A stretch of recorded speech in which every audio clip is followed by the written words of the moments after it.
female performer tonight. Token female. Thanks. But she's here for many good reasons. And she's been a regular at Dodo Modern Poets for many years, of course. She has a new book out called Hush, and we look forward to hearing from Sue Johns. Here she is.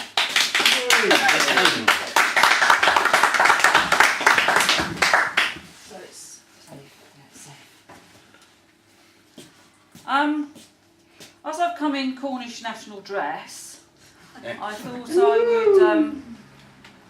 would start with something with a Cornish flavour. Right, we can do this sort of chit-chatty stuff as there's so few of us. Has anyone actually been to an event in Cornwall called Helston Flora Day? You have? Yay! Yes. You have. Okay. Has anybody else actually heard of it? Well done, Mr. Zerk. Anyway, it's a sort of welcoming in the spring celebration that takes place in a place called Helston on the 8th of May. And it involves lots of dancing through the town along with the town band.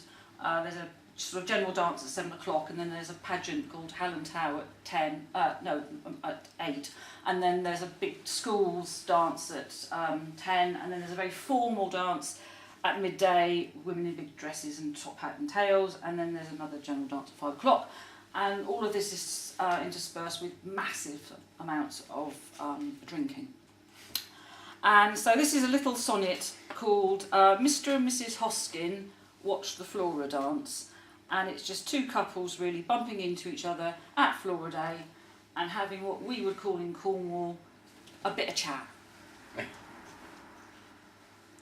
What's on, boy? You weren't around at 7. That poor child over there should have a cardie. Come see Teresa's boy and maid dance, bless 'em. She'll trip over in them shoes. Oh, steady. Fancy a pint, do he? After the midday. Ollie's dancing. Got her dress up London. It's all right then, long as they've had me pasty. Seen it, have he? Makes her look a bit common. Pushy buggers here, day. Must be Emmett's. Look at that mate's dress. She must be freezing. That's Will's boy over there playing the cornet. None of mine would come home with a piercing. 2 pints, my lover. Could do with some more staff on. Let's have a cup of tea and a bit of saffron. I mean, they make perfect sense to you if you've been to Cornwall, or no sense whatsoever. Right, I'll just do another one from the little book. This was inspired by an edition of Women's Hour, which was recorded at the Mother and Baby Unit at Holloway Prison. And they have volunteers that come in once a week to take the babies out to help develop their senses. And apparently one of the places they take them to on a regular basis is the local supermarket. And there was a woman in the programme who had conceived her baby in a Mexican jail but given birth at Holloway. So this is Baby B and the Baby Walker. On release day, I will buzz around the bottom shelves at Sainsbury's, see what the outside does for shoes. My wings are clipped. I only see Wednesday from the waist up. Its belt has not been confiscated. I am tasting freedom on my back, as my mother did in the Mexican heat, queen of the conjugal visit. My father brought us street food, lust, a promise of life in the making. I harvest traffic fumes, supermarket scanners for my coloured hive with its maternal droning. I'm learning to fly. The sky can be opened with a single key. Honey and seasoning are the hardest things to steal.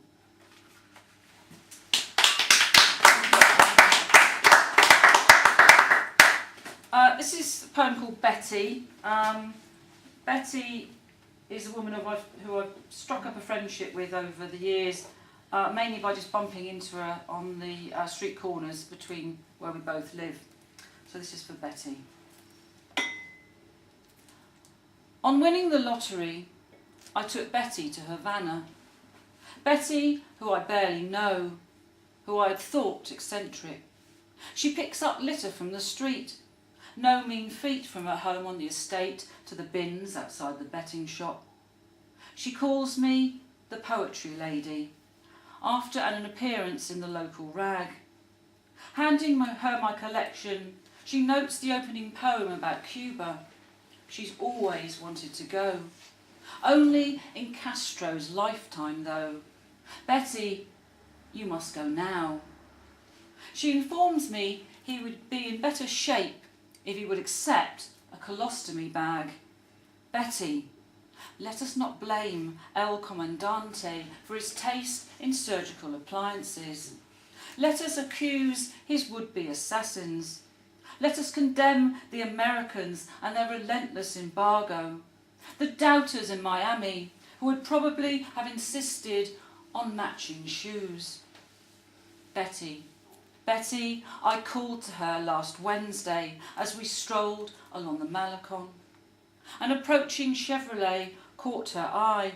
She expected a flying tenant's can.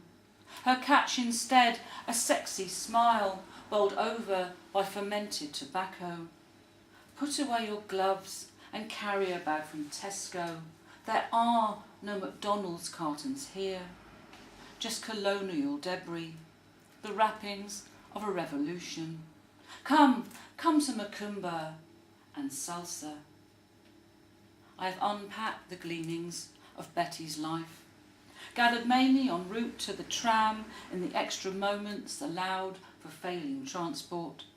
Her old job at Barclays Bank, her visits to India and Pakistan. Returning from work, is that Betty nipping into the close, her trademark sensible skirt sandwiched between jazz pumps and a Che Guevara t-shirt. But amongst the crisp packets outside Costcutter, I find only a fallen flower and a slight but distinctive whiff of rum.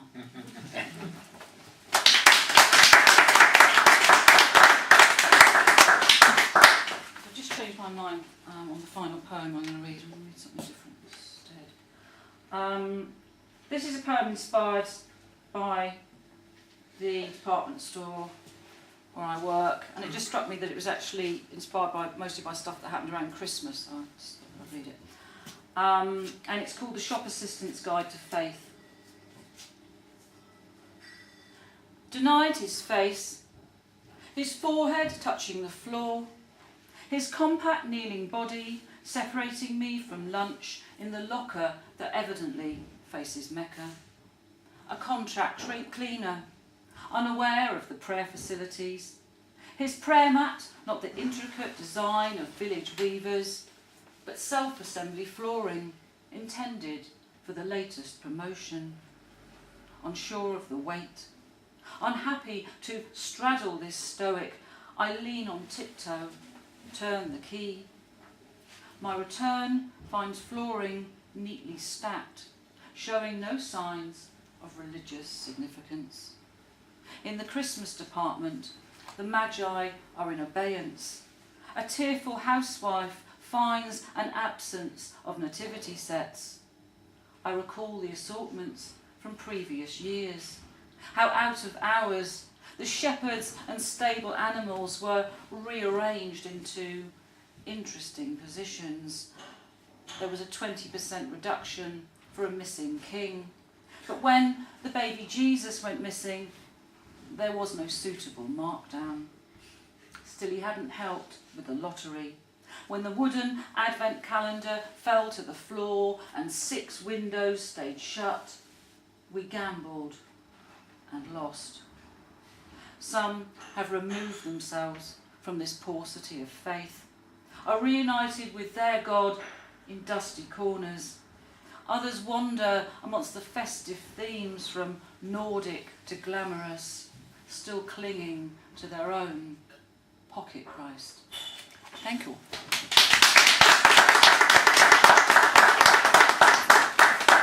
More applause for Sue, please.